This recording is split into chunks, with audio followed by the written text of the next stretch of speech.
നമസ്കാരം. നിലയോര വിശേഷങ്ങളിലേക്ക് സ്വാഗതം. തൃത്താല മണ്ഡലത്തിലെ 20 സ്കൂളുകൾക്കായി 36 കോടി 80 ലക്ഷം രൂപയുടെ കെട്ടിടങ്ങളാണ് കഴിഞ്ഞ 5 വർഷത്തിനുള്ളിൽ അനുവദിച്ചതെന്ന് മന്ത്രി M B Rajesh. Paruthur Kariyannur GMLP സ്കൂളിന്റെ പുതിയ കെട്ടിടം ഉദ്ഘാടനം ചെയ്ത് സംസാരിക്കുകയായിരുന്നു മന്ത്രി. പരുതൂർ പഞ്ചായത്തിലെ കരിയന്നൂർ ഗവൺമെന്റ് LP സ്കൂളിലാണ് പുതിയ കെട്ടിടം നിർമ്മിച്ചിരിക്കുന്നത്. സംസ്ഥാന സർക്കാരിന്റെ പ്ലാൻ ഫണ്ടിൽ നിന്നും 1 കോടി രൂപ ചെലവഴിച്ചാണ് പുതിയ കെട്ടിടം യാഥാർത്ഥ്യമാക്കിയത്. കെട്ടിടത്തിന്റെ ഔപചാരികമായ ഉദ്ഘാടനം മന്ത്രി എം ബി രാജേഷ് നിർവഹിച്ചു. 6 ക്ലാസ് മുറികളുള്ള 2 നില കെട്ടിടമാണ് തുറന്നു കൊടുത്തത്. തൃത്താല മണ്ഡലത്തിൽ കഴിഞ്ഞ 5 വർഷത്തിനിടെ 20 വിദ്യാലയങ്ങൾക്കായി 36 കോടി 80 ലക്ഷം രൂപയുടെ കെട്ടിടമാണ് നിർമ്മിച്ചു നൽകിയതെന്ന് ഉദ്ഘാടന പ്രസംഗത്തിൽ മന്ത്രി എം ബി രാജേഷ് സൂചിപ്പിച്ചു. ആയിരക്കണക്കിന് രൂപ മാസം ഫീസ് കൊടുത്ത് പഠിക്കുന്ന സ്കൂളിലല്ല, അവിടെയുള്ളതിനേക്കാൾ സൗകര്യം ഇപ്പൊ കേരളത്തിലെ സർക്കാർ സ്കൂളുകളിലുണ്ട്. അത് ഈ ഗവൺമെന്റ് നടപ്പാക്കിയ പൊതുവിദ്യാഭ്യാസ സംരക്ഷണ യജ്ഞത്തിന്റെ ആർക്കും തള്ളിക്കളയാനും നിഷേധിക്കാനും കഴിയാത്ത അഭിമാനകരമായ നേട്ടമാണ്. ഇതാണ് വികസനം എന്ന് പറയുന്നത്. അത് കണ്ണിന്റെ മുമ്പിൽ കാണുന്നതാണ്, കടലാസിലുള്ളതല്ല, ഫേസ്ബുക്കിലുള്ളതുമല്ല. കണ്ണിന്റെ മുമ്പിൽ കാണുന്ന വികസനമാണ്. ഇനി ഇത് ഒരൊറ്റപ്പെട്ട കാര്യമാണ്. തൃത്താല മണ്ഡലത്തിൽ കഴിഞ്ഞ 5 കൊല്ലം കൊണ്ട് 11 സ്കൂളുകൾക്ക് പ്ലാൻ ഫണ്ടിൽ നിന്ന് മാത്രം കെട്ടിടം വയ്ക്കാൻ 12.5 കോടി രൂപയാണ് ലഭ്യമാക്കിയത്.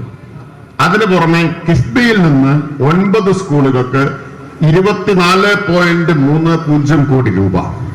എല്ലാം കൂടി ചേർത്താൽ 20 സ്കൂളുകൾക്കായി 36 കോടി 80 ലക്ഷമാണ് തൃത്താല മണ്ഡലത്തിൽ മാത്രം ഈ 5 കൊല്ലം കൊണ്ട് ലഭ്യമാക്കിയത്.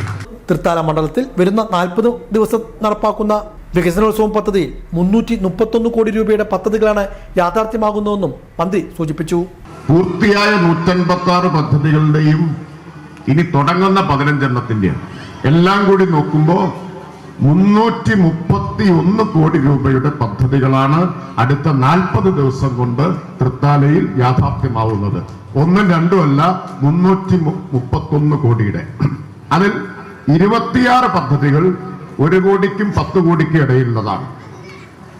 9 പദ്ധതികൾ 10 കോടിക്കും 50 കോടിക്കും ഇടയിലുള്ളതാണ്. ഒരു പദ്ധതി 118 കോടിയുടേതാണ്. അത് കാങ്കപ്പുഴ റെഗുലേറ്റർ കം ബ്രിഡ്ജാണ്. പണി അവസാന ഘട്ടത്തിലാണ്. ഫെബ്രുവരി തെരഞ്ഞെടുപ്പ് നോട്ടിഫിക്കേഷൻ വരുന്നതിന്റെ തൊട്ടു മുമ്പായി അതിന്റെ ഉദ്ഘാടനം നമ്മൾ നടത്തും. ചടങ്ങിൽ പരുതൂർ ഗ്രാമപഞ്ചായത്ത് പ്രസിഡന്റ് അഡ്വക്കേറ്റ് നിഷ വിജയകുമാർ അധ്യക്ഷയായിരുന്നു. Vice president KC Ali Iqbal, block panchayat അംഗം advocate PP Suvarna, Aidru, school പ്രധാനാധ്യാപകൻ Elias, P Ramani, MP Muhammad Ali, TK Prema, Jasma Anwar Edamana, Pattambi AEO KT Sumathi, VPO Manoj, മറ്റു ജനപ്രതിനിധികൾ, വിവിധ രാഷ്ട്രീയ പാർട്ടി പ്രതിനിധികൾ, PTA ഭാരവാഹികൾ, അധ്യാപകർ തുടങ്ങിയവരും പങ്കെടുത്ത് സംസാരിച്ചു. കപ്പൂർ ഗ്രാമപഞ്ചായത്തിലെ Kalladathur Gokhale government higher secondary സ്കൂളിലെ പുതിയ കെട്ടിടം തദ്ദേശ സ്വയംഭരണ എക്സൈസ് പാർലമെന്ററി കാര്യ വകുപ്പ് മന്ത്രി എം ബി രാജേഷ് നാടിന് സമർപ്പിച്ചു.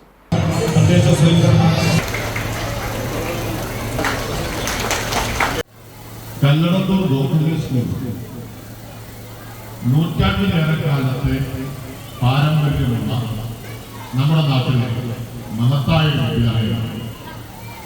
ആ വിദ്യാലയത്തിന് സംസ്ഥാന ഗവൺമെന്റ് കിഫ്ബി ഫണ്ടിൽ നിന്ന് അനുവദിച്ച 3 കോടി 90 ലക്ഷം രൂപ ഉപയോഗിച്ച് നിർമ്മിച്ച 12 ക്ലാസ് മുറികളടങ്ങിയ കെട്ടിട സമുച്ചയത്തിന്റെയും ഈ മനോഹരമായ സ്റ്റേജിന്റെയും ഉദ്ഘാടനം വളരെ സന്തോഷത്തോടെ നിർവഹിച്ചതായി ഞാൻ അറിയിക്കുകയാണ്. മന്ത്രി എം ബി രാജേഷിന്റെ ശ്രമഫലമായി കിഫ്ബി ഫണ്ടിൽ നിന്നും അനുവദിച്ച 3.90 കോടി രൂപ വിനിയോഗിച്ചാണ് ആധുനിക നിലവാരത്തിൽ സ്കൂൾ കെട്ടിടം യാഥാർത്ഥ്യമാക്കിയത്. 3 നിലകളിലായി നിർമ്മിച്ച കെട്ടിടത്തിൽ അത്യാധുനിക രീതിയിലുള്ള 12 ക്ലാസ് മുറികൾ, ഭിന്നശേഷി സൗഹൃദ ശൌചാലയം എന്നിവയും കലാസാംസ്കാരിക പരിപാടികൾക്കായി പ്രത്യേക വേദിയും ഒരുക്കിയിട്ടുണ്ട്. 1 വർഷം കൊണ്ടാണ് പദ്ധതി നിർമ്മാണം പൂർത്തീകരിച്ചത്. സ്കൂൾ അങ്കണത്തിൽ നടന്ന ചടങ്ങിൽ ജില്ലാ പഞ്ചായത്ത് പ്രസിഡന്റ് TM ശശി അധ്യക്ഷനായി. Thrithala block panchayat president PR Kunjunni വിശിഷ്ടാതിഥിയായി. കപ്പൂർ ഗ്രാമപഞ്ചായത്ത് പ്രസിഡന്റ് നസീമ നാസർ, പട്ടിത്തറ ഗ്രാമപഞ്ചായത്ത് president K Sasirekha, vice president P Rajeev, block panchayat അംഗം സൗമ്യ ഹരീഷ്, ഗ്രാമപഞ്ചായത്ത് അംഗങ്ങൾ, രാഷ്ട്രീയ പാർട്ടി പ്രതിനിധികൾ, PTA ഭാരവാഹികൾ, സ്കൂൾ അധികൃതർ, അധ്യാപകർ, വിദ്യാർത്ഥികൾ തുടങ്ങിയവർ പങ്കെടുത്തു. കൊപ്പത്ത് നവീകരണം പൂർത്തിയായ സുന്നി മഹൽ റോഡ് ഗതാഗതത്തിനായി തുറന്നുകൊടുത്തു. 8 ലക്ഷം രൂപ ചെലവഴിച്ചാണ് റോഡ് നവീകരിച്ചത്. ഏറെക്കാലമായി തകർന്നു കിടന്നിരുന്ന കൊപ്പം സുന്നി മഹൽ റോഡാണ് കോൺക്രീറ്റ് ചെയ്ത് നവീകരിച്ചിരിക്കുന്നത്. MLAയുടെ ആസ്തി വികസന ഫണ്ടിൽ നിന്നും 8 ലക്ഷം രൂപ ചെലവഴിച്ചാണ് റോഡ് നവീകരണം പൂർത്തിയാക്കിയത്. നവീകരണം പൂർത്തിയാക്കിയ റോഡ് മുഹമ്മദ് മോസിൻ MLA ഉദ്ഘാടനം ചെയ്തു. കൊപ്പം ഗ്രാമപഞ്ചായത്ത് പ്രസിഡന്റ് TV വത്സല, ഗ്രാമപഞ്ചായത്ത് അംഗങ്ങളായ AK Aneefa, T Unnikrishnan, Sunni Mahal committee chairman Abdurahman Muthukoya Thangal, Thiyattil Kunjappa Haji, Sulaiman Haji, മുണ്ടത്ത് Abdurazak Haji, Mohiuddin Baqavi, Sharif ചുണ്ണമറ്റ, Sayyid Hasan Saqqaf തങ്ങൾ, അബ്ദുൽ നാസർ അസ്ലമി തുടങ്ങിയവരും പങ്കെടുത്ത് സംസാരിച്ചു. നമുക്കെല്ലാവർക്കും അറിയാം, ഏറ്റവും കൂടുതൽ ആളുകൾ വരുന്ന സ്ഥലങ്ങൾ, പൊതുസ്ഥലങ്ങൾ, പ്രധാനപ്പെട്ട ആ സ്ഥാനങ്ങൾ, ഇതൊക്കെ തന്നെ വഴി ആവശ്യമായിട്ടുള്ള സ്ഥലങ്ങളാണ്. അപ്പൊ ഇവിടെ തന്നെ നമുക്കറിയാം, ഈ ഭാഗത്തേക്ക് മാത്രമല്ല നിരവധി പള്ളികളിലേക്ക്, അതോടൊപ്പം തന്നെ നിരവധി ക്ഷേത്രങ്ങളിലേക്ക്, ഇപ്പോൾ എറയൂർ ക്ഷേത്രത്തിലേക്കുള്ള റോഡ് 10-25 ലക്ഷം രൂപയുടെ റോഡ്, ആ ഭാഗത്തേക്ക് ഇതുപോലെ ജനങ്ങൾ നിരന്തരമായി ആവശ്യപ്പെട്ട് അവിടേക്ക് ഇങ്ങനെയുള്ള സ്ഥലങ്ങളിലേക്കൊക്കെ തന്നെ ഒരു ജനപ്രതിനിധി എന്ന നിലക്ക് ജനങ്ങളുടെ ആവശ്യം പരിഗണിച്ച് വെക്കണം എന്നുള്ളതുകൊണ്ട് ഈ പ്രദേശങ്ങളിലേക്കൊക്കെ വെച്ചിട്ടുണ്ട്. ഇപ്പോ ഇവിടെ നിങ്ങളോട് പറഞ്ഞ ഒരു വാഗ്ദാനം, ആ വാഗ്ദാനം പാലിച്ചതിലെ സന്തോഷത്തിലാണ് ഇപ്പൊ നിൽക്കുന്നത്. തീർച്ചയായിട്ടും ഇത് ഒരുപാട് ആളുകൾക്ക് പ്രയോജനം ചെയ്യും. മാത്രമല്ല ഇത് കോൺക്രീറ്റ് ആയതുകൊണ്ട് തന്നെ അത്യാവശ്യം നന്നായി നനവും കാര്യങ്ങളൊക്കെ ഇവിടെ തന്നെ ആളുകൾ അതിനുള്ള എല്ലാ സംവിധാനങ്ങളും ചെയ്യുകയും ചെയ്തതിന്റെ ഭാഗമായി വളരെ നല്ല ക്വാളിറ്റിയിലാണ് ഇതുള്ളത്. ഒരുപാട് കാലം ഇത് നിലനിൽക്കുമെന്നാണ് നമ്മൾ പ്രതീക്ഷിക്കുന്നത്.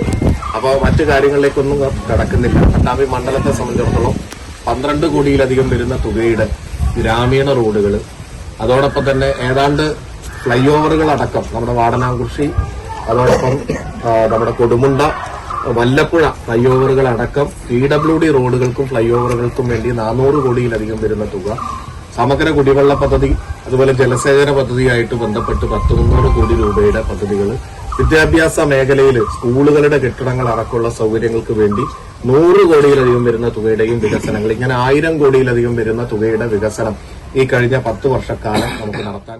പള്ളിപ്പുറം കൊടിക്കുന്ന് കുളത്തിന്റെ നവീകരണ പ്രവൃത്തികൾ ആരംഭിക്കുന്നു. 75 ലക്ഷം രൂപ ചെലവഴിച്ചാണ് കുളം നവീകരണത്തിന് തുടക്കം കുറിക്കുന്നത്. മന്ത്രി MB രാജേഷ് പ്രവൃത്തികളുടെ ഉദ്ഘാടനം നിർവഹിച്ചു.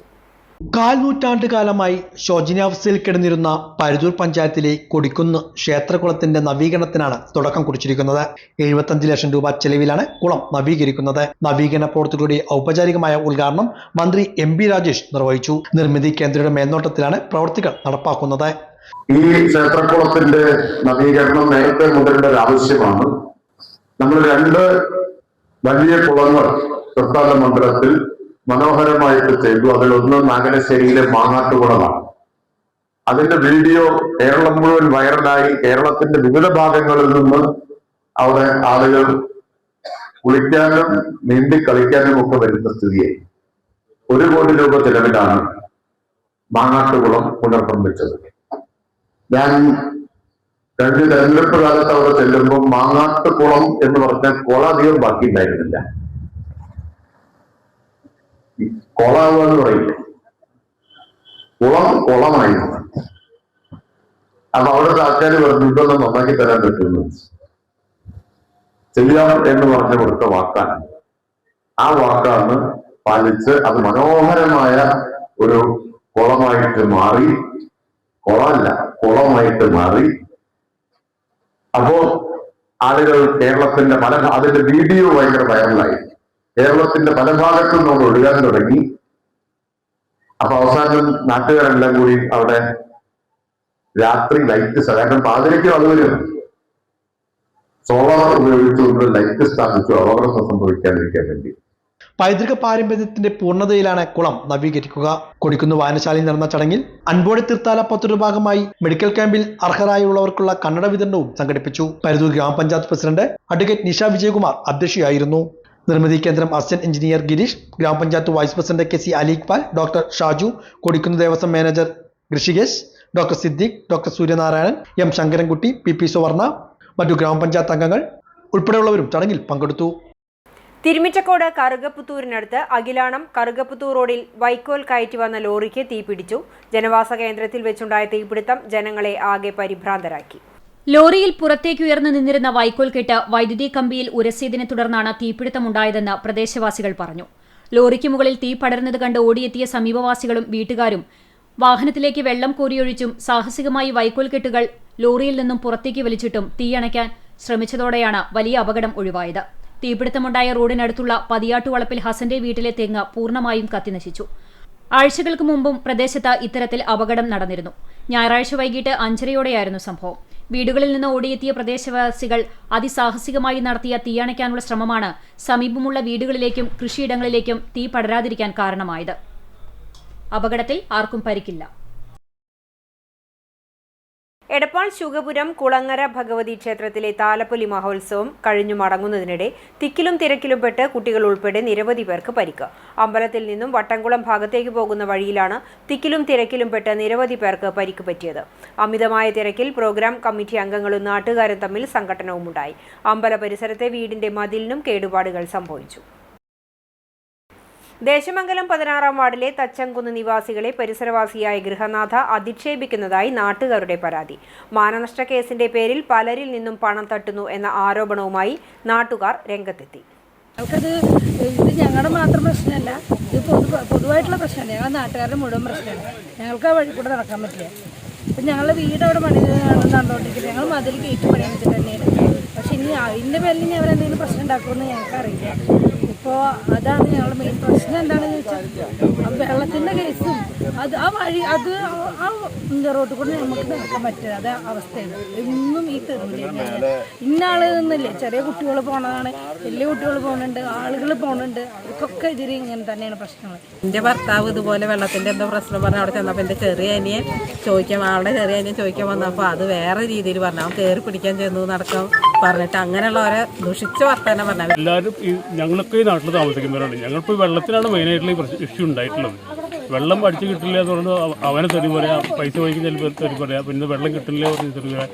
അപ്പോൾ അതെന്തോ ഇതിലാണ്, വൈരാഗ്യത്തിലാണ് ബഷീർ ചോദിക്കാൻ ചെല്ലും. ബഷീർ തടഞ്ഞു നിർത്തി എന്തോ ചോദിക്കലും. ഇവർക്ക് തന്നെ പരിപാടി, ആൾക്കാരെ തന്നെ സ്ത്രീകളെ എന്തെങ്കിലും പറയാം, എന്നിട്ട് ആൾക്കാരെ കൊണ്ട് ആണുങ്ങളെ കൊണ്ട് വീട്ടിൽ ചെല്ലിപ്പിക്കുക, അവർ വീഡിയോ എടുക്കുക, പോസ്റ്റ് ചെയ്യുക, എന്നിട്ട് അത് അതിന് കേസ് കൊടുക്കുക. അതിന് പിന്നിൽ എന്താ പറയുക, കോമ്പൻസേഷൻ മേടിച്ചിട്ട് അങ്ങനെ ചെയ്യിപ്പിക്കുക. വഴിയിൽ പോകുന്നവരെ തടഞ്ഞു നിർത്തി അസഭ്യം പറഞ്ഞ പ്രതികരിക്കുന്നവരുടെ വീഡിയോ റെക്കോർഡ് ചെയ്ത പോലീസ് സ്റ്റേഷനിൽ മാനനഷ്ടത്തിന് കേസ് നൽകി ഗൃഹനാഥ പണം തട്ടുന്നതായാണ് പരാതി. കാലങ്ങളായി ഇവിടെ താമസിച്ചുകൊണ്ടിരിക്കുന്നവരാണ് ഈ സ്ത്രീയും കുടുംബവും. അയൽവാസികളായ ആളുകളോട് പോലും യാതൊരു സഹകരണവും ഇല്ലാതെയാണ് പെരുമാറുന്നതെന്ന് പ്രദേശവാസികൾ പറയുന്നു. അങ്ങനെ തെറി വിളിക്കുക, എൻ്റെ മകളെ പറയുക, മക്കളെ പറയുക, കുട്ടികൾ പേരക്കുട്ടികൾ ആർട്ടിന് അസുഖമുള്ള കുട്ടികൾ 6 കുട്ടികൾ റോട്ടിൽ കൂടെ പോകുമ്പോൾ ഇങ്ങനെ കുട്ടികൾ ഇത്ര പോകുന്ന ഈ ചെറിയ 8 വയസ്സും 12 വയസ്സായ കുട്ടികളൊക്കെ എങ്ങനെ തെറി വിളിച്ചാൽ എങ്ങനെ ജീവിക്കുക? അതുപോലെ എന്നെ കൊല്ലും പറഞ്ഞിട്ട് ഞാൻ ചാവണില്ലല്ലോ കൊല്ലണില്ലല്ലോ ഇതൊക്കെയാണ് പറഞ്ഞിട്ട് ഇതാവിടുന്നത്. അപ്പം ഞാൻ പണിക്ക് പോണ വീട്ടിൽ നിന്ന് വീടാനൊക്കെ എടുത്ത് കൊടുത്തിട്ടു ചാവാൻ വേണ്ടിയിട്ട്, ജീവിക്കണം എന്ന് പൂതിയില്ലായിട്ട്. എൻ്റെ മക്കളടക്കം മാപ്പിളില്ല, മക്കളില്ല, ആരുമില്ല. അവർക്ക് സൈഡായി നിന്നിട്ടുള്ള വർത്താനാണ് പറഞ്ഞത്. വെറുതെ പ്രശ്നങ്ങൾ ഉണ്ടാക്കുകയും അസഭ്യം പറയുകയും സമൂഹത്തിൽ നല്ല രീതിയിൽ ജീവിക്കുന്നവരെ പ്രശ്നങ്ങളിൽ കുടുക്കുകയും കേസ് നൽകി നഷ്ടപരിഹാരം വാങ്ങി ജീവിക്കുക എന്നതുമാണ് ഇവരുടെ തൊഴിലെന്നും നാട്ടുകാർ ആരോപിക്കുന്നു. ഇതൊരു സ്ഥിരമായിട്ട് ഒരു പ്രശ്നങ്ങൾ ഉണ്ടാക്കാനായിട്ട് നടക്കുന്ന ഒരു അനുഭവമായിട്ടാണ് ഇപ്പോൾ തോന്നുന്നത്. എന്ന് വെച്ചാൽ ഒന്ന് കഴിയുമ്പോഴേക്കും ഓരോ വർഷത്തിലും 1-2 കേസുകൾ ഇവിടെ ആവുന്നുണ്ട്. ഇവരുടെ ഒരു സ്ഥിരം തൊഴിലായിട്ട് ഇത് മാറിയിരിക്കുക എന്നാണ് ഇപ്പം ഞാൻ കണക്കൂട്ടുന്നത്. എന്ന് വെച്ചാൽ ഓരോരുത്തരെ സംസാരിക്കുക, ആ സംസാരിക്കുന്ന ഇപ്പോൾ ഫോൺ വീഡിയോ എടുക്കേണ്ട ആവശ്യമില്ലല്ലോ, അല്ലെങ്കിൽ തടഞ്ഞു നിർത്തുമ്പോൾ. അപ്പോൾ തടഞ്ഞെടുത്ത് അവരെ എന്തൊക്കെ പറഞ്ഞിട്ടാക്കിയതിന് ശേഷം അവരുടെ മെക്കെട്ട് കയറുക, അല്ലെങ്കിൽ വീഴുക, അല്ലെങ്കിൽ എന്തെങ്കിലുമൊക്കെ അഭിനയിക്കുക, ആ നഷ്ടപരിഹാരം മേടിക്കുക. ഇതൊരു തൊഴിലായിട്ടാണ് ഇപ്പോൾ എനിക്ക് തോന്നിയിട്ടുള്ളത്. ഇവരുടെ ഈ പ്രവൃത്തി കാരണം പ്രദേശവാസികൾക്ക് പുറത്തിറങ്ങാൻ കഴിയാത്ത സ്ഥിതിയാണെന്നും പറയുന്നു. അധികൃതർ ഇടപെട്ട് പ്രശ്നത്തിന് പരിഹാരം കണ്ട് സ്വൈരമായി ജീവിക്കാനുള്ള സാഹചര്യം ഉണ്ടാക്കണമെന്നാണ് നാട്ടുകാരുടെ ആവശ്യം. ആൺപിള്ളേരൊക്കെ കാഴ്ചക്കാർ, പെൺകുട്ടികളുടെ ഈ എനർജി വേറെ ലെവൽ. കല്ലടത്തൂർ സ്കൂളിലെ പുത്തൻ കെട്ടിട ഉദ്ഘാടന ചടങ്ങിൽ വേദിയെ ഇളക്കിമറിച്ച് പെൺകുട്ടികളുടെ ലൈല ഓ ലൈല ഡാൻസ്. ഇതിന്റെ വീഡിയോ ദൃശ്യങ്ങൾ സമൂഹ മാധ്യമങ്ങളിലും വൈറലാണ്.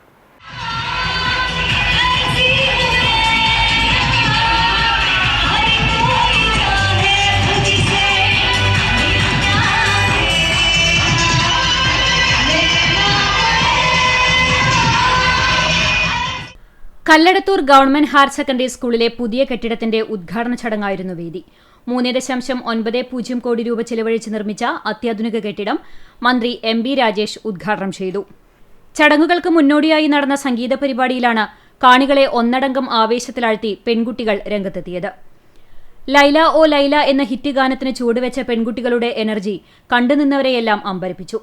ഒപ്പത്തിനൊപ്പം ആവേശത്തോടെ ചുവടുവെച്ച ഇവർ സ്കൂൾ വേദി പൂരപ്പറമ്പാക്കി മാറ്റി. ആൺകുട്ടികളെയൊക്കെ വെറും കാഴ്ചക്കാരാക്കിയായിരുന്നു പെൺകുട്ടികളുടെ തകർപ്പൻ ഡാൻസ് പെർഫോമൻസ് അരങ്ങേറിയത്. പുതിയ കെട്ടിടത്തിന്റെ തിളക്കത്തോടൊപ്പം കുരുന്നുകളുടെ ആവേശം കൂടിയായപ്പോൾ കല്ലടത്തൂർ സ്കൂളിലെ ഉദ്ഘാടന മാമാങ്കം അവിസ്മരണീയമായി മാറി. പട്ടാമ്പിയിൽ അഴുക്ക് ചാലുകളിലേക്ക് ശുചിമുറി മാലിന്യം ഉൾപ്പെടെയുള്ളവ തള്ളിവിടുന്നത് ഗുരുതരമായ ആരോഗ്യ പ്രശ്നങ്ങൾക്ക് ഇടവരുത്തുന്നതായി മുന്നറിയിപ്പ്.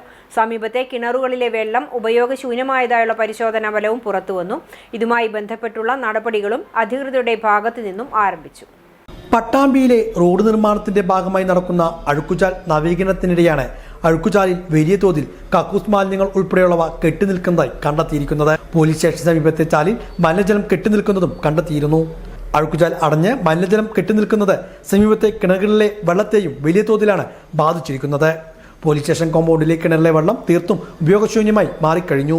വെള്ളത്തിൽ കളർ വ്യത്യാസം തോന്നിയതോടെ വെള്ളം പരിശോധനയ്ക്ക് അയച്ചപ്പോഴാണ് അനിയന്ത്രിതമായ കോളിഫോം ബാക്ടീരിയയുടെ സാന്നിധ്യം കണ്ടെത്തിയത്. സമീപത്തെ വീട്ടുകിണറുകളിലും സമാനമായ സംഭവം ഉണ്ടാകുമെന്നാണ് കണക്കുകൂട്ടൽ. നിരന്തരമായി മലിനജലം അഴുക്കുചാലിലേക്ക് തുറന്നുവിടുകയും ഇത് ചാലിൽ കെട്ടിനിൽക്കുകയും ചെയ്യുന്നതും പതിവാണ്. പരാതികൾ വരുമ്പോൾ മാത്രമാണ് അധികൃതർ പരിശോധനയ്ക്കായി രംഗത്തിറങ്ങുന്നത്. ഗുരുതരമായ ആരോഗ്യ പ്രശ്നങ്ങളാണ് ഇതുമൂലം ഇവിടെ സംഭവിക്കുന്നത്. മഞ്ഞപ്പിത്തം ഉൾപ്പെടെയുള്ളവ പട്ടാമ്പിയിൽ പടർന്നു പിടിക്കുന്നുണ്ട്. പ്രദേശത്തെ ഹോട്ടൽ ഉൾപ്പെടെയുള്ള സ്ഥാപനങ്ങളുടെ കിണറുകളിലെ വെള്ളവും ഇത്തരത്തിൽ മലിനമായിട്ടുണ്ടാകുമെന്നാണ് വിലയിരുത്തൽ. ഇതിനെതിരെ കർശന നടപടി സ്വീകരിക്കാൻ നഗരസഭ നിർദ്ദേശം നൽകിയിട്ടുണ്ട്. ഇതിന്റെ ഭാഗമായി കഴിഞ്ഞ ദിവസം രാത്രി JCB ഉപയോഗിച്ച് ചാലുകൾ കീറിയുള്ള പരിശോധനയും ആരംഭിച്ചു. ഇതോടെ നിളയോര വിശേഷങ്ങൾ സമാപിക്കുന്നു. നമസ്കാരം.